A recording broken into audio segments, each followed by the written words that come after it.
ప్రముఖ YouTuber Bangkok పిల్ల అలాగే తన కుటుంబ సభ్యులు కూడా బ్యాంకాక్లో వచ్చినటువంటి భూకంపంలో చిక్కుకున్నారు అనేటువంటి వార్తలు వస్తున్న నేపథ్యంలో అసలు ఏం జరిగింది అనేది మనం విశ్లేషణ చేసుకుందాం. ప్రస్తుతం మనతో పాటు ఉన్నారు ప్రముఖ సినీ క్రిటిక్ దాసరి విజ్ఞాన్తో మాట్లాడదాం. విజ్ఞాన్ గారు నమస్తే.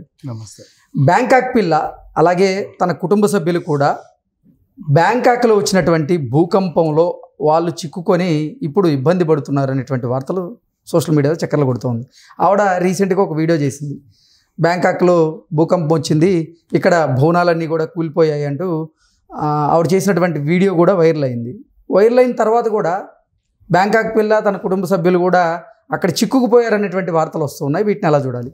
బ్యాంకాక్ పిల్ల గురించి తర్వాత మాట్లాడుకున్నా. ఫస్ట్ ఒకటి కృష్ణ, నువ్వు చూసావా, అదొక అండర్ కన్స్ట్రక్షన్లో ఉన్న పెద్ద టవరు, 60 అంతస్తులో 70 అంతస్తులో ఉంటుంది. అవును. బేసిక్గా ఏంటంటే కొన్ని దేశాలకి ఎయిర్పోర్ట్ అంటే చిన్న దేశాలు ఉంటాయి కదా, టెరిటరీ చిన్నగా ఉన్నప్పుడు వాటికి కూడా ఎయిర్పోర్ట్ ఉంటుంది. ఎయిర్పోర్ట్ ఉన్న దేశాలలో టెరిటరీ చిన్నగా ఉన్నప్పుడు అంతస్తులు పెంచుకోవడానికి ఉండదు. మన హైదరాబాద్ కూడా అంతే. ఇప్పుడు వచ్చాయి ఇవన్నీ, ఈ బిల్డింగ్స్ అన్నీ. ఒకప్పుడు అంటే నీకు ఇంకా సింపుల్ చెప్పంటే గోవాలో వాళ్ళకి లేక కాదు కట్టుకోవచ్చు ఎన్ని అంతస్తులు అన్న. కాకపోతే ఎయిర్ స్పేస్ ఉన్నప్పుడు మన ఆ టెరిటరీకి కొన్ని 100 కిలోమీటర్ల వరకు ఎత్తైన భవనాలు కట్టొద్దు అని ఉంటుంది. అట్లా చాలా కాలం తర్వాత ఇప్పుడు మన గోవాలో కొత్త ఎయిర్పోర్ట్ కట్టారు, ముంబా. అంతకుముందు డాబోలేం ఒకటే ఉండేది, చిన్నది ఇంతే ఉంటుంది. అది ఇప్పుడు పెద్దది వచ్చింది. మన దేశంలో 3. బ్యాంకాక్లో కూడా ఇంతకుముందు అలాగే ఉంటే మన సువర్ణభూమి ఎయిర్పోర్ట్ పెద్దది. అయితే ఎత్తైన భవనాలు కట్టుకోవచ్చు. ఇప్పుడు పర్మిషన్స్ వచ్చాక పాపం వాళ్ళు లేపారు. మోస్ట్లీ టూరిజం మీద బతికే దేశాలే ఇవన్నీ కూడా. మన గోవా రాష్ట్రం కూడా టూరిజం మీదే, దానికి వేరే ఆదాయం ఏం లేదు. అవును. మహా అయితే కాజు ఉంటుంది, కానీ దాన్ని పెద్ద ఇరగదీసే లెవెల్లో ఎవడో కొండు. అక్కడికి ఎవడో టూరిస్ట్ వెళ్ళి గోవా కాజు కొనండి బాగుంటుంది అని చెబితే తప్ప కొనరు. కానీ ఎగుమతి దిగుమతులు చాలా తక్కువ. ఈవెన్ బ్యాంకాక్ అయితే అవుట్ అండ్ అవుట్ వాటికి వేరే సోర్స్ లేదు, ఓన్లీ బీచ్, సముద్రం పక్కన ఉండే పట్టయ్య కానీ థాయిలాండ్ కానీ ఈ సోర్సెస్ వేరే ఆదాయ వనరులు లేవు కాబట్టి కేవలం సర్వీసెస్ మీద బతుకుతున్నారు. గూడ్స్ అండ్ సర్వీసెస్లో ఇక్కడ గూడ్స్ నీకు ఇవ్వడానికి లేవు ఆ దేశంలో. ఓన్లీ సర్వీసెస్ లైక్ అది చూపిస్తాం ఇది చూపిస్తాం రండి, గైడ్స్ బతుకుతారు. నీకు మసాజ్ చేస్తాం, ఇది చేస్తాం, మాలిష్ చేస్తాం, ఇలాంటివి సర్వీసెస్. ఓన్లీ సర్వీసెస్ మీద ఆధారపడ్డ టూరిస్ట్ దేశం అది. ఈ సర్వీసెస్ని నమ్ముకునే చాలా మంది కూడా వెళ్తూ ఉంటారు.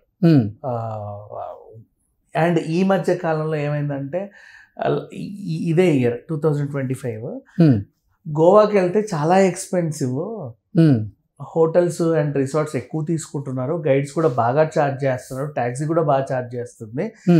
మనం ఒక 4 గోవా వెళ్తే మనకి 4 లక్షలు అవుతుంది. అదే 40,000లోనే మనం థాయిలాండ్ వెళ్ళొచ్చు అనే ఒక ఇది పుట్టేసరికి ఎక్కువ మంది అటు మొగ్గు చూపారు.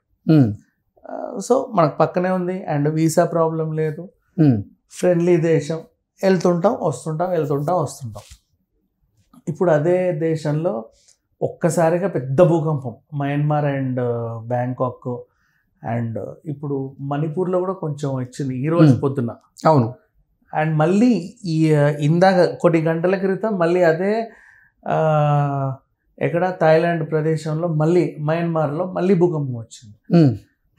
అది ఎందుకైంది అని అనుకుంటే ఇక సైంటిఫిక్ రీజన్స్ కొన్ని చెప్పుకుందాం. సైంటిఫిక్ రీజన్స్ ఏంటంటే అంటే ఎప్పుడు లేనంత తీవ్రతతో 7.4 రిక్టర్ స్కేల్ మీద 7.4 తీవ్రతతో భూకంపం రావడం జరిగింది. అక్కడ ఎన్నో భవనాలు కూడా నేల కొరిగాయి. అంటే ఈ పరిస్థితి గతంలో ఎప్పుడూ లేదు. అంటే రీజన్ చెప్తా విను. గతంలో ఎందుకు లేదంటే మనం ఇప్పుడు హైదరాబాద్ గురించి కూడా మాట్లాడుకోవాలి. గతంలో ఉన్న కన్స్ట్రక్షన్ మెటీరియల్ వేరు, ఇప్పుడున్న మెటీరియల్ వేరు కృష్ణ. గతంలో ఇప్పుడు నువ్వు ఇటుక పిల్లల్ని బంతిలాగా ఆడుకోవచ్చు. గతంలో ఇటుక పిల్ల లేపాలంటే నీకంటే ఒక శక్తి ఉండాలి. 2 ఇటుకల్ని కూడా జిమ్లా వాడుకున్న దాఖలాలు చూస్తాం మన తాతల కాలంలో.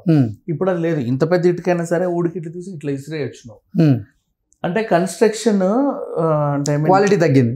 క్వాలిటీ తగ్గడం కాదు, క్వాలిటీ బాగానే ఉంది, కాకపోతే ఇలా కూడా చేయొచ్చు అనే ఒక సౌలభ్యం దొరికేసరికి దాన్ని అనుసరిస్తున్నారు. అండ్ మనం చిన్నప్పుడు 5 అంతస్తుల మేడ అంటే చాలా పెద్దది, సూసైడ్ చేసుకోవడానికి చాలా అనుకూలమైనది. ఇప్పుడు 5 అంతస్తుల మేడ నుంచి సూసైడ్ చేసుకోరు ఎవరు. ఏముంది ఇక్కడ నుంచి ఇక్కడ పడితే కాలు చేయరుగుద్దిలే అన్నట్టు ఉంది. అంటే ఈ రూమ్ హైట్ తగ్గించి అంతస్తులు లేపుతున్నారు ఇప్పుడున్న టెక్నాలజీ. సో ఇప్పుడు బ్యాంకాక్ విషయానికి వస్తే అదే అనుసరించారు, పెద్ద పెద్ద పెద్ద పెద్ద అంతస్తులు వచ్చాయి. బట్ అన్ఎక్స్పెక్టెడ్గా ఆ భూమిలోని ఫలకాలు ఏదో అయ్యి చిన్న భూకంపం సంభవించింది. ఫస్ట్ రిక్టర్ స్కేల్ మీద 6.5. అప్పుడు కొంచెం ఒక చిన్న ఉండి లేని విధ్వంసం జరిగింది, ఉండి లేని ప్రాణ నష్టం, ఉండి లేని ఆస్తి నష్టం. తర్వాత వెంటనే ఇది మర్చిపోక ముందే రిక్టర్ స్కేల్ మీద మళ్ళీ 7 పాయింట్ చేంజ్. ఇక మనం చూసాం ఆల్రెడీ ఏ రేంజ్లో అయింది. ఎయిర్పోర్ట్ని కూడా మూసేశారు. తర్వాత మళ్ళీ ఈరోజు రావడం. ఈ టైప్ ఆఫ్ భూకంపం వచ్చేసరికి జనాలు అదేంటి అరే అంటే టూరిస్ట్ ప్లేస్ కదా, ఆల్రెడీ అక్కడ ఉండే జనసందోహం అంటే మనకి ప్రాణ నష్టం తక్కువ ఉంటుంది. టూరిస్ట్ ప్లేస్ అంటే ప్రపంచవ్యాప్తంగా అట్రాక్ట్ అయ్యే టూరిస్ట్ ప్లేస్ కాబట్టి ప్రాణ నష్టం ఎక్కువ ఉంటుంది. మన రామగుండం ఎమ్మెల్యే కూడా వెళ్ళాడు, పాపం సేఫ్గా వచ్చాడు. చాలా మంది అంటే చూడ్డానికి వెళ్ళే వాళ్ళు ఎక్కువ మంది ఉంటారు. ఆ టైంలో సంభవించే ప్రమాదాలు చాలా ఎక్కువ. ఇకపోతే అసలు విషయానికి వస్తే మన బ్యాంకాక్ విల్లా, యూట్యూబ్లో చాలామంది చాలా రకాలుగా వీడియోస్ పెడతా ఉంటారు. కొంతమంది వంటల వీడియోలు, కొంతమంది ట్రావెల్స్, ఫుడ్స్, వాట్ ఎవర్.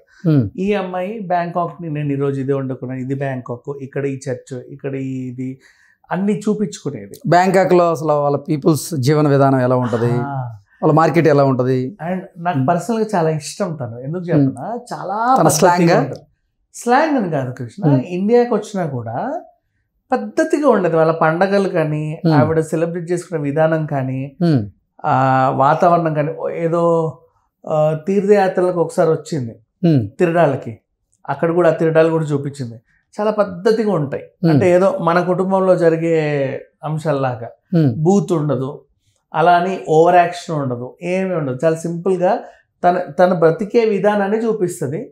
ఆ బ్రతికే విధానానికి కనెక్ట్ అయిన వాళ్ళందరూ కూడా మన ఇంట్లో కూడా ఇలాగే కదా జరిగేది అని ఈజీగా కనెక్ట్ అయ్యే తత్వం, పిల్లల విషయం నుంచి పెద్దల వరకు. అలా మంచి పాపులర్ అయింది ఈ అమ్మాయి. బాగా వీడియోలు చేసేది. ఆ మధ్య కాలంలో బిగ్ బాస్ కూడా వెళ్తుందని ఒక చిన్న వదంతి వచ్చింది. లేదు నేను వెళ్ళట్లేదని ఒక క్లారిటీ ఇచ్చింది. మరి ఎందుకు వెళ్ళలేదో మనకు తెలియదు, ఆ తర్వాత సంగతి. బట్ అట్లా తనను కూడా ఫాలో అయ్యే వాళ్ళు చాలా మంది ఉన్నారు కదా. ఇప్పుడు సడన్గా ఇట్లాంటి చోట భూకంపం అనగానే చాలా మంది ఫోకస్ ఎలా ఉంటుంది అంటే, అరే మనము ఎప్పటి నుంచి ఫాలో అవుతున్న ఈవిడ ఎలా ఉందో, ఈ మధ్యకాలంలో వీడియోస్ ఏం రాలేదు. తను కూడా పోస్ట్ చేసింది, అక్కడ ఉన్న పరిస్థితులను వివరించింది.